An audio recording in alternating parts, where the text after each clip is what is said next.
I mean, that's pretty solid. All right, we're just going to keep things rolling with the third of our four comics tonight. I want you guys to give it up big and loud for Scott Schaefer, everybody! Come on, keep going, keep going. There you go. Hey, Hopmonk. It's good to be back. This is actually where I did my very first stand-up comedy open mic 7 years ago. And, okay, true story, I wasn't preparing to tell this, but, so it was a Make the Goth Laugh competition. So there was a couch right here, you can picture it, and this, like, sad-looking goth, who in fact was Oliver Graves. But this was before his appearance on America's Got Talent, so he was, he was just this guy, right? It was before he really made it big. So I was basically preparing to do my first open mic for like 50 years, because I was, I was 49 years. So I had all this material, I was working it, I had well-crafted jokes, I was getting laughs from the audience, but he was just not having it. I asked if I could tickle him, apparently that was not allowed. I got off stage and, it was good. It was a really good outing, but I didn't make him laugh.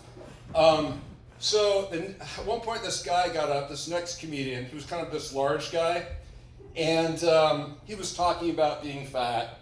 And my friend who I'd come with, she was very body positive, and she said, "You're beautiful," which is like the worst heckle ever. But he turned it around and he was like, "Listen, lady, that's nice, but you don't know me. Like, I take a shower for half an hour before my dick gets wet." And he laughed.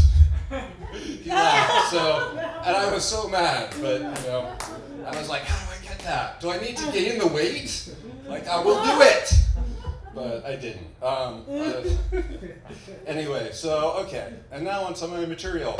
I think it must be a really exciting time to be a Catholic right now, because there's no pope, right? Like, they can do anything, right? They can break all the commandments, they can use birth control, they can worship Zeus, right? There's no pope. I'm wondering if we should strike at the Vatican while they have no leader, Now's the time, yeah, let's, seize the day. Actually, I am kind of sad. I liked Pope Francis. He was a cool pope. And also on a more personal note, his death kind of ruins a joke that I had queued up. But I'm gonna push through my grief.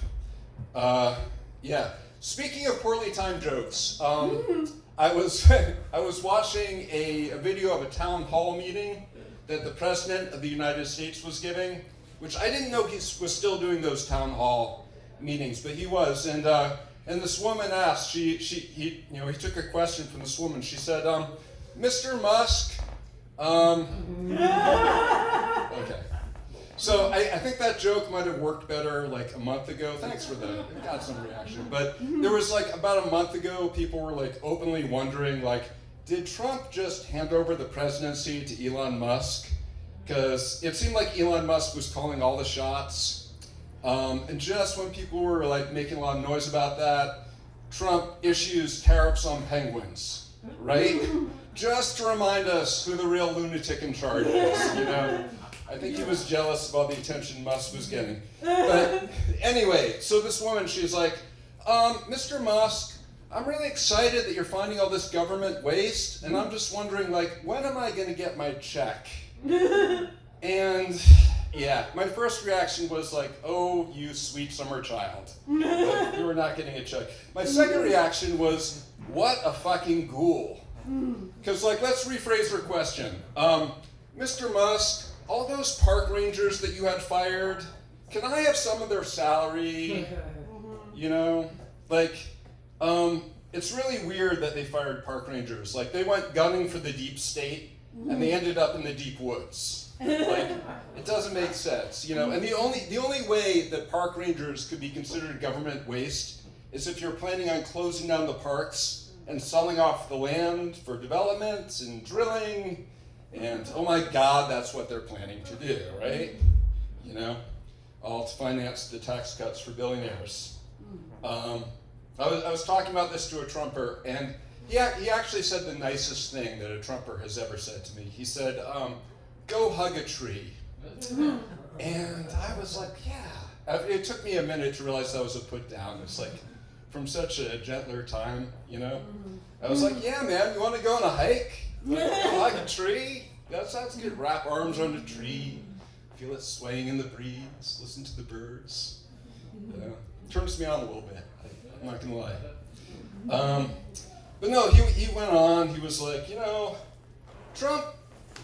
Musk, easy to get mixed up. Musk has enough money for 1,000 lifetimes. Like, he's not motivated by money, which is just such interesting logic, because like, I have a friend who collects Pokemon cards, and he's kind of a hoarder. Like, you can hardly move in his house because it's just Pokemon cards from like floor to ceiling. So, you know, clearly he's not motivated by collecting Pokemon cards, right? Anyway, yeah, it's just, and he also said, you know, I just don't get you liberals. Like, you used to love Elon Musk and now you hate him. And I'm like, yeah, it's called taking in new information and adjusting your opinions accordingly, right? Like, you should try it. You know, it's awesome. You know, I used to hardly hate Musk at all. Like, maybe here, he was a little full of himself, you know.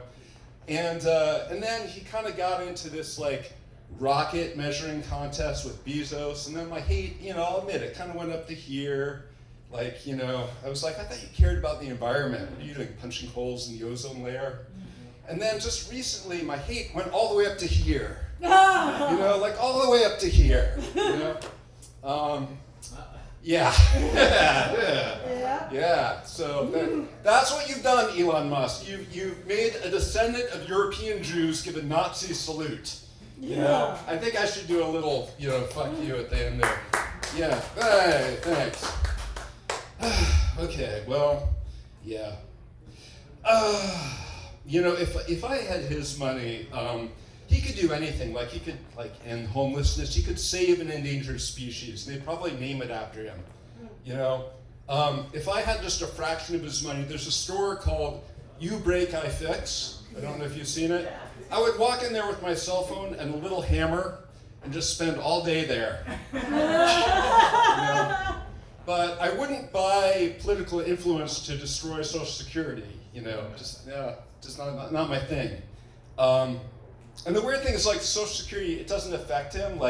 There's a cap on how much you contribute, so he is paid up into the Social Security system in the first 15 minutes of the year. So he just hits the snooze alarm twice, and, you know, he's done. But, you know, it's the principle of the thing for him. But, you know, it's just weird he didn't have those principles when he was taking in tens of billions of dollars in incentives and credits and anyway. Enough about Musk. Yeah. All right. My divorce went through. Yay. Oh, my light. Okay, I got 2 minutes. All right. So luxurious having all this time. At any rate, yeah. Man, monogamy is so weird. When you're young, especially, you're looking for that one person who, you know, makes you laugh and gives you orgasms, and gets along with your friends and your similar politics and maybe similar, you know, decorating ideas and maybe even similar child rearing, you know, all of that. You're looking for that one person.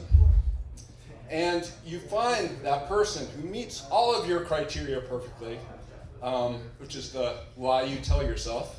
But you find that person, and then you hope they never change. And also, you hope it doesn't get boring. And they hope the same of you, right? So at any rate, yeah, you know, I had a good run with my wife, but right now I'm you know, wondering what I am now. I'm sort of dating casually, but am I polyamorous? I think I've decided that I'm non-monogamous. which sounds kind of sexy, like I'm having a party with somebody new at my house every night. But you know who else is non-monogamous? The Pope. Especially now, right? Like non-monogamous. Especially now. Yeah, non-monogamous just says what you're not. It doesn't say what you are. And I'm actually non-monogamous with everyone in this room, actually, and several trees, apparently, which is probably why I'm so tired. All right, thank you. You've been amazing. Small but mighty. Hopmonk. Keep it going for Scott Schaefer, everybody. I think it's great that y'all have these